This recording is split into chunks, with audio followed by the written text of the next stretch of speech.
Welcome to our February edition of Fridley's Community Connection. In this edition, we take a look at Achieve Services and the impact they are making on our community.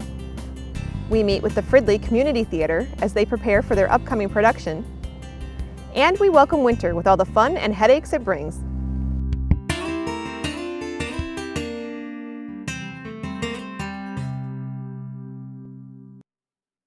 Thank you for joining us. I'm Raquel Strand, and this is Community Connection. Achieve Services started in Fridley in 1964 to serve 17 children with developmental disabilities. As community needs grew and changed, so did Achieve. Today, they serve about 170 adults throughout Anoka County, helping them achieve new goals. Let's take a look at this unique program. My name is Alex Carlson. I'm a business development specialist with Achieve Services. Achieve Services is a program for people with developmental disabilities. We serve people all over Anoka County, and our main mission is to find employment opportunities within the community for people to go work. So we have some great community partners where we send people to work weekdays here in Blaine, Fridley, Minneapolis, kind of all over. Wherever there's job opportunities, we're willing to send our people to go work. And we have an amazing skill set among the individuals that we serve.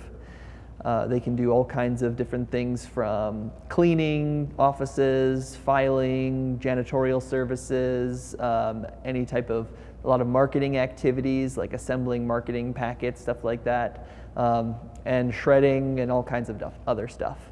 So we're a very talented group.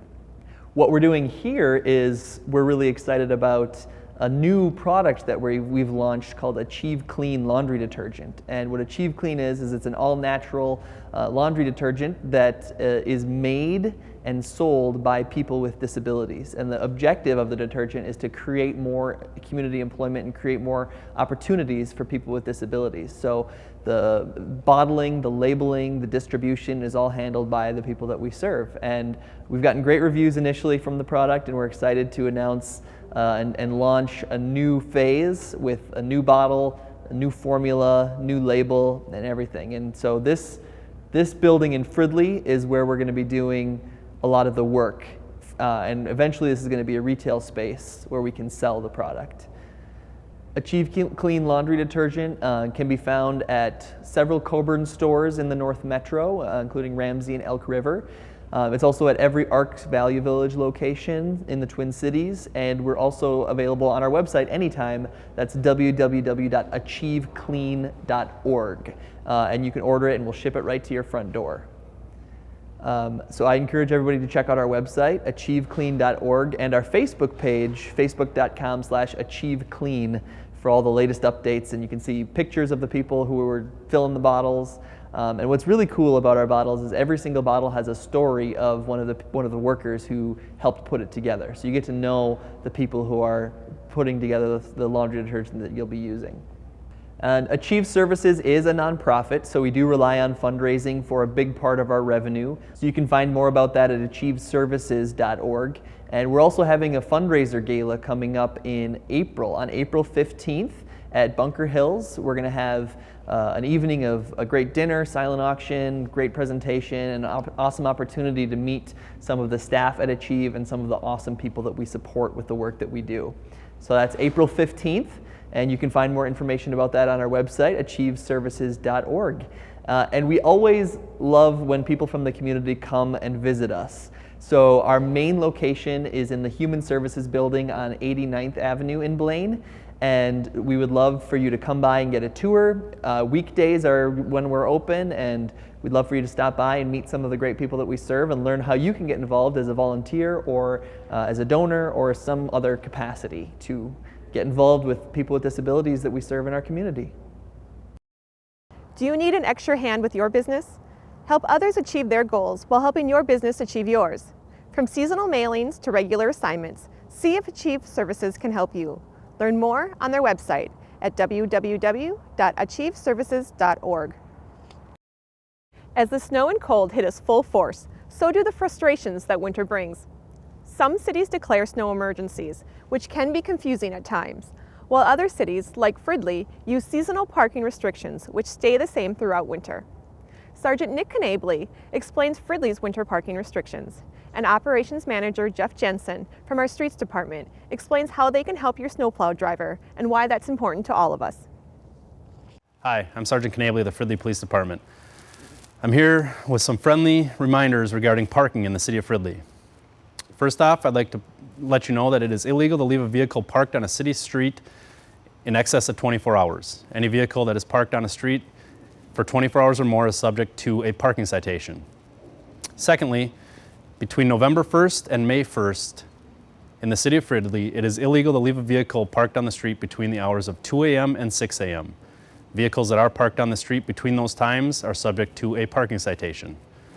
Lastly, while the city of Fridley does not have any winter snow emergency rules, it is illegal to leave a vehicle parked on a city street that would impede snow removal.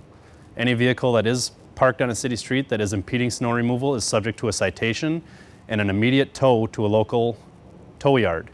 We use Schmidt Towing here in the city of Fridley. If your vehicle is towed because it is impeding snow removal, you can get your vehicle back by contacting Schmidt Towing.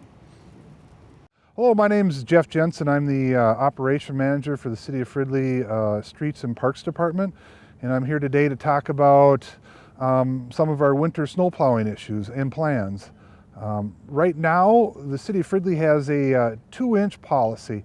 Unlike the state or the county where they have bare roads, ours is a 2-inch starting time. So as soon as we get 2 inches of snow, our plan goes into effect and we start our plowing operations.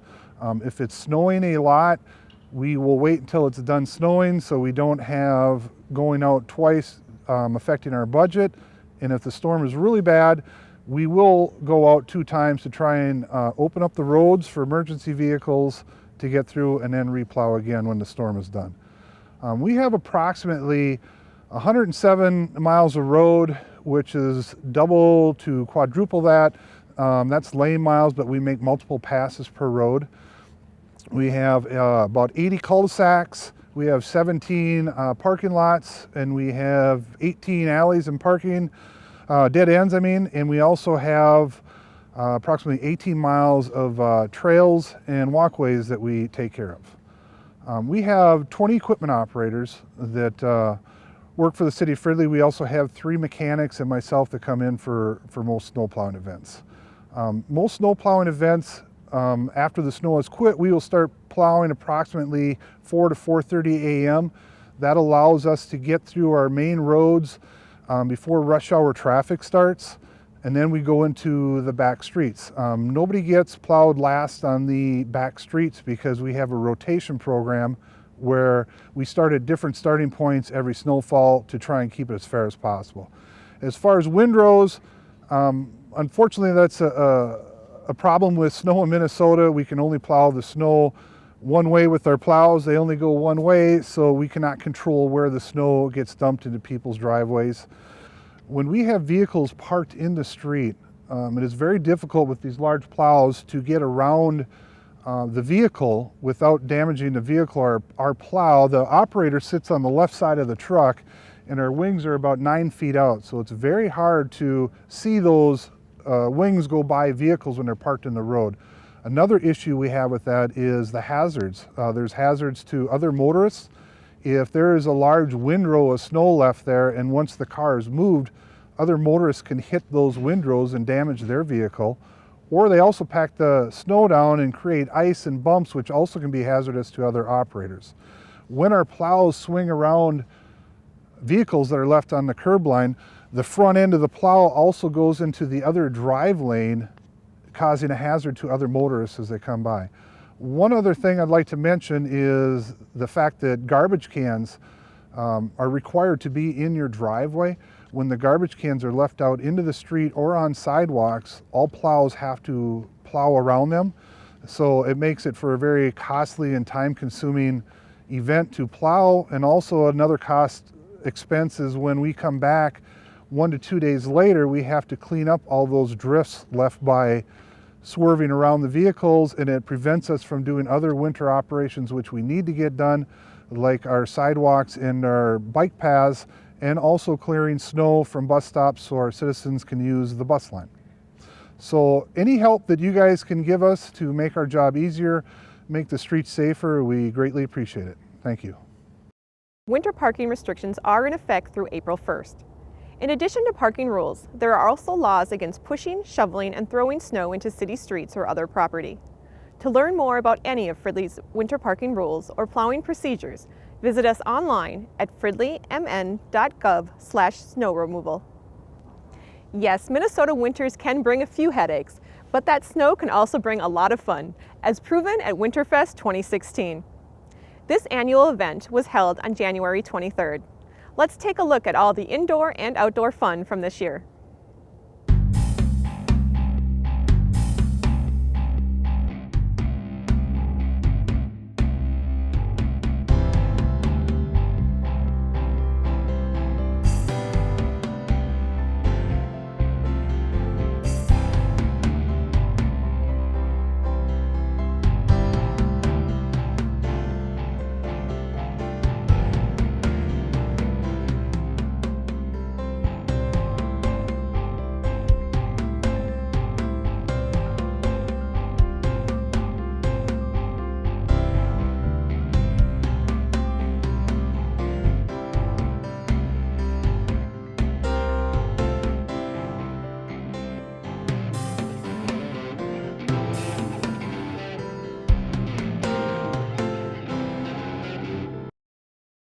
Hello, I'm Jack Kirk, Director of the Park and Recreation Department, and I'd like to welcome you to our Winterfest. We're about not quite halfway through of this year's event, and we have a great turnout.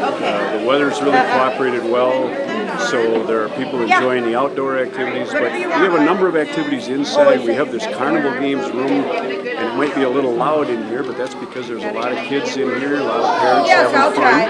We have bingo across the hall.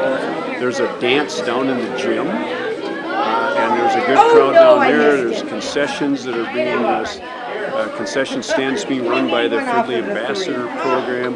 Our Nature Center staff is here with a nice booth that people can do some touch and feel with nature artifacts. Even I know there's even a live snake over there, so some of the people are really excited about that.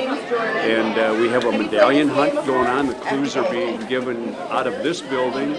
And then somewhere in the school, community center, Commons Park area, there's a hidden medallion that some lucky person or persons are going to win and get a $100 grand prize. And like I said, it's a beautiful day, so a lot of people are out enjoying the outdoor activities as well. Hi, I'm Miriam. I'm with Springbrook Nature Center. We're out here at Winterfest and we're trying out some snowshoeing today.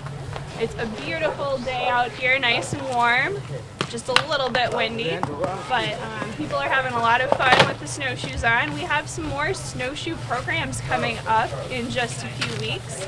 We have a women's evening snowshoe on February 12th at the Nature Center, as well as a family snowshoe on Saturday, the 13th of February. So if you don't get a chance to come out here today for Winterfest, come check out some snowshoes then.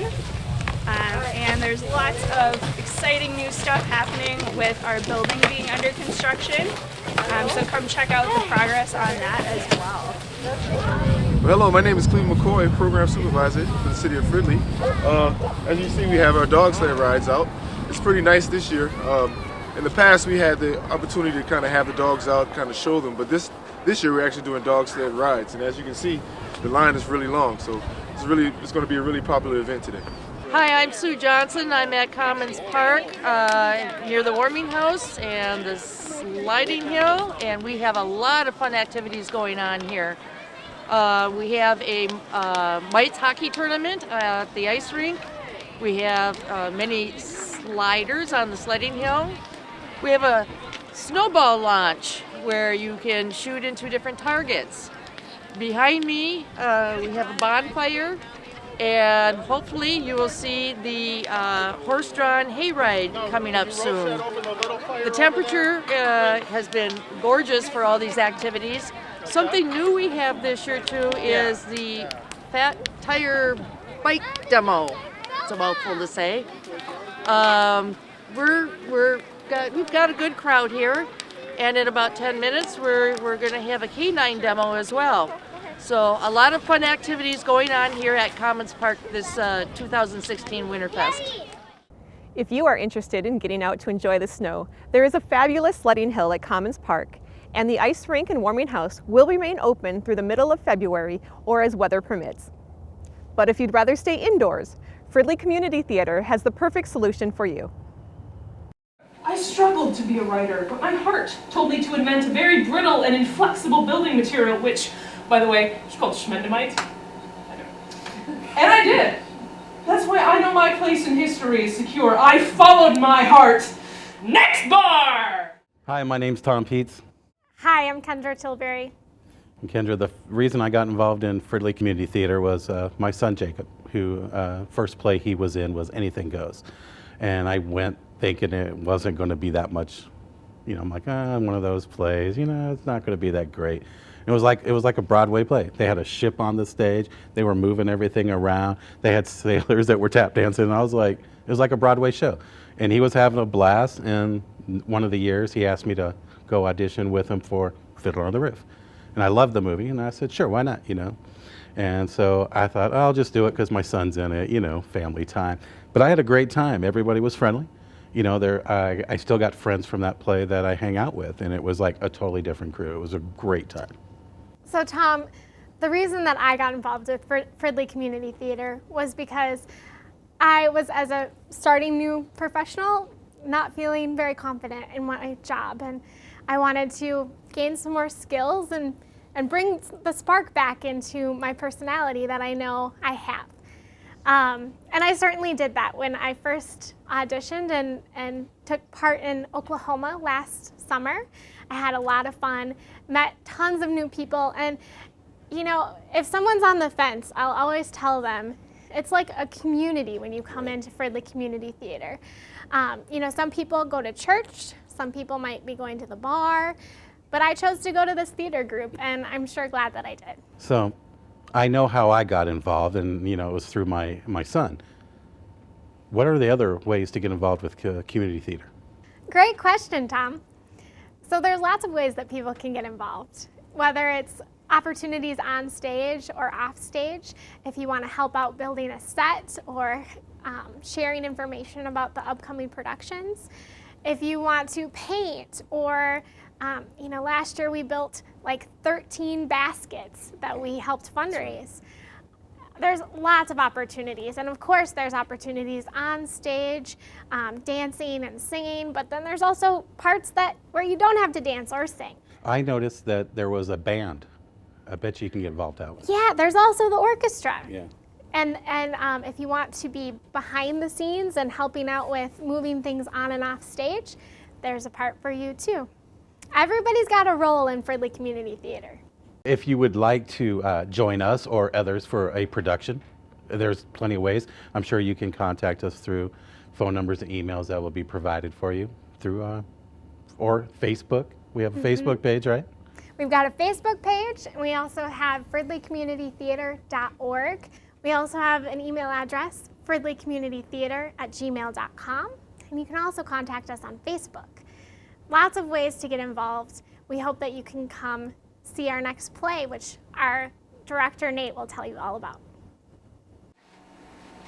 Nice work. You like blue. Come to think of it, it's about time for a Spaniard again. I mean, it's been a long time since Velázquez. In Spain, they don't say S's, they lisp. So he would have said Velázquez. Okay. And that kind of familiarity. I love it, my character Velázquez, makes Z's are TH, though. Yeah, Z's and S's are very THs. Hello, my name is Nate Turner. I'm the director of Picasso La Pina Gil, a one-act play by Steve Martin, a comedy that depicts two geniuses of the 20th century and the differences and similarities between art and science. I like this play because it depicts the differences in a comedic fashion in a bar, which you don't normally see every day. You can pick up tickets online at fridleycommunitytheater.org, or you can call 763-502-5100. We hope to see you there. You can enjoy dinner and a show for as little as $25. Dinner shows are offered at 6 p.m. on February 13th, 18th, 19th, and 20th. There are also 2 show-only performances on February 14th and 21st at 3 p.m. Show-only tickets are $15. All shows from this winter production are held at the Fridley Community Center. For details or to buy tickets, visit them online at fridleycommunitytheater.org. The cold weather hasn't slowed down the Fridley City Council. Here's City Manager Wally Weisapel with the January Council update. Welcome to the Council update for January. I'm Wally Weisapel, City Manager. Our meetings in January took place on the 4th and 25th, and prior to each one of those meetings we had a conference meeting. A conference meeting is a workshop or a pre-meeting where the council gets together and talks about the policy issues without making any decisions.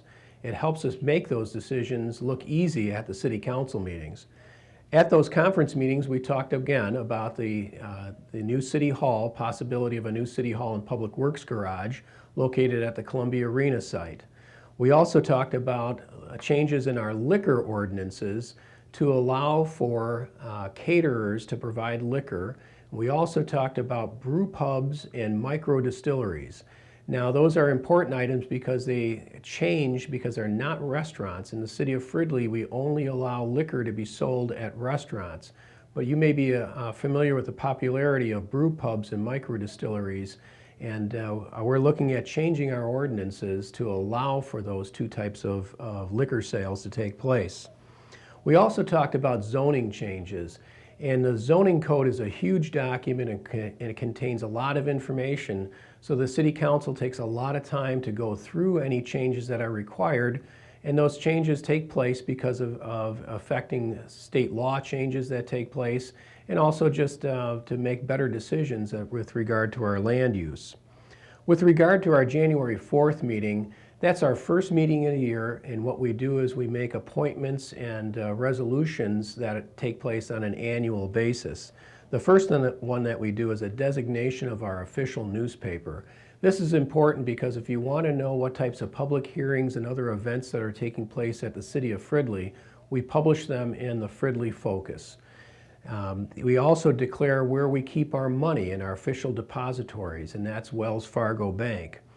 We also make appointments to outside committees and boards that the City Council and city staff members serve on. These might be like the Watershed District and that type of thing. So the council members and the city staff attend those meetings throughout the year and then report back to the City Council. With regard to the meeting on the 25th, we had a lot of business. We had 7 public hearings. Now, public hearings are important to the process of government here in Fridley because they're the opportunity for the public to come in and make comment about a particular item that's being considered for change or introduction by the City Council. We had a preliminary assessment hearing, and this is for a reconstruction project, a street reconstruction project that's taking place this spring in the southern part of the city. And this assessment hearing is where the neighbors who will be paying for that new street are told how much it may cost them. And they have the opportunity to come in and tell the public tell the council at a public hearing what they think about that assessment and get any questions answered. Then we had a public hearing on the project development area, and this has to do with redevelopment that takes place in the city of Fridley.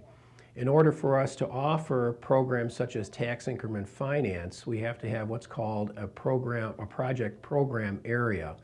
And that area has identified certain areas within the city of where we can offer redevelopment efforts such as tax increment financing, etc. And the HRA, the city's Housing Redevelopment Authority, which does all of the redevelopment efforts within the city, requested the Planning Commission and the City Council to consider making some amendments to that plan. So we do that at a public hearing.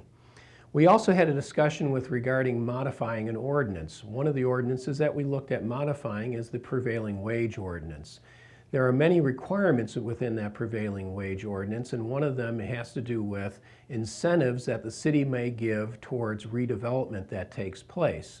The change that we asked the City Council to consider in this ordinance was allowing for the HRA to establish a commercial rehabilitation loan program that would be not requiring prevailing wage.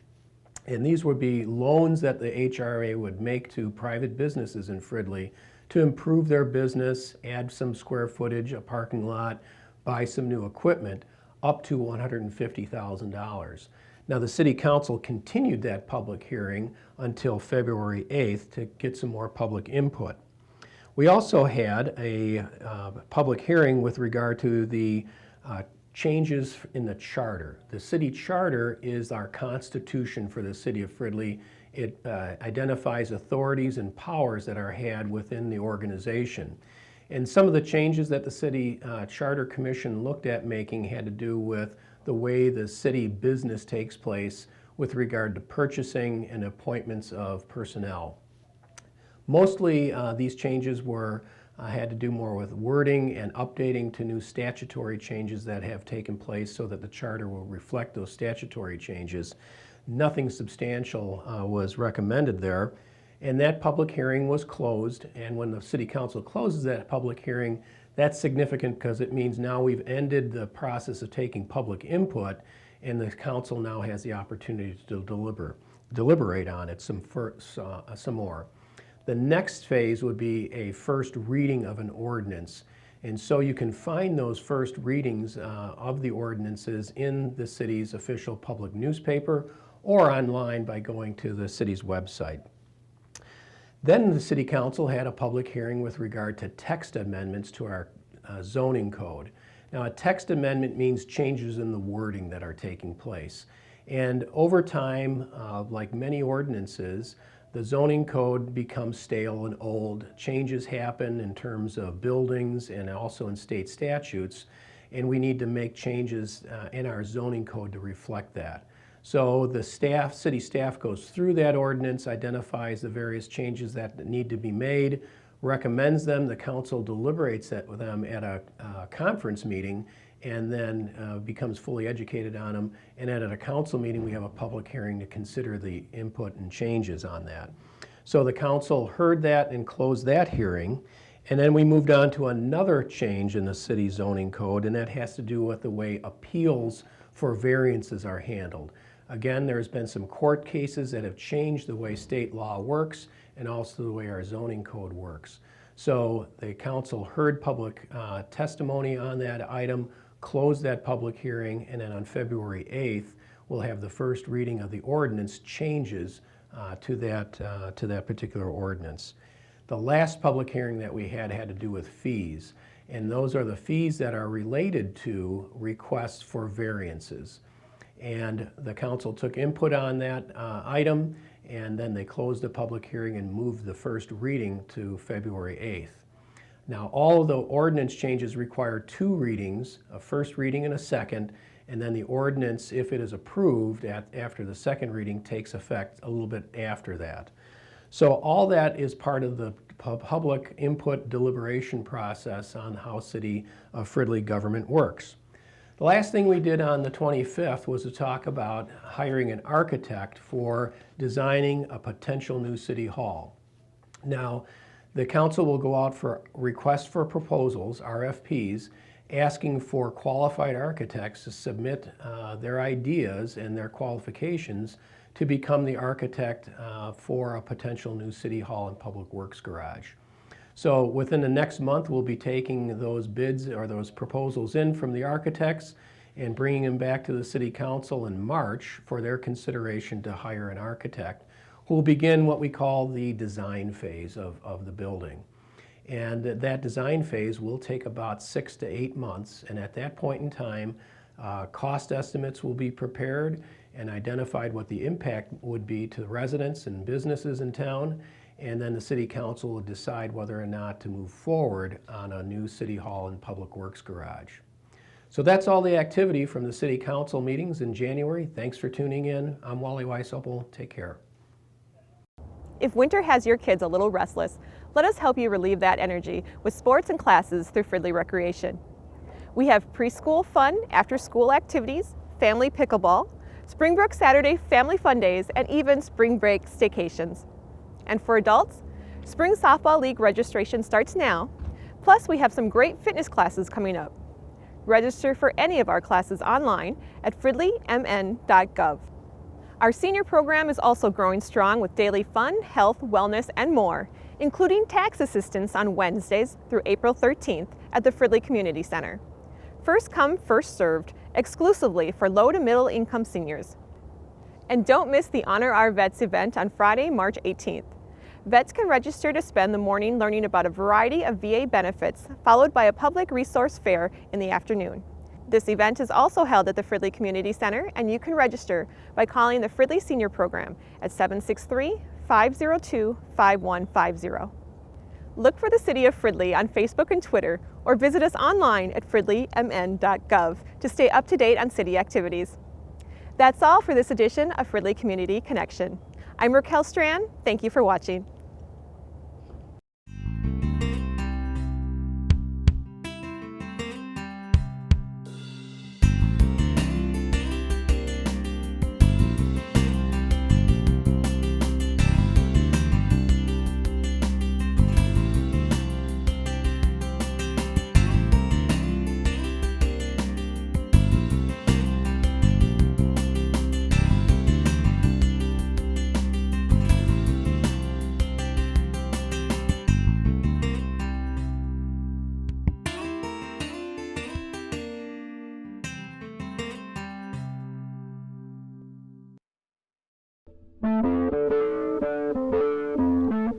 This has been a production of Fridley Municipal Television, Channel 17.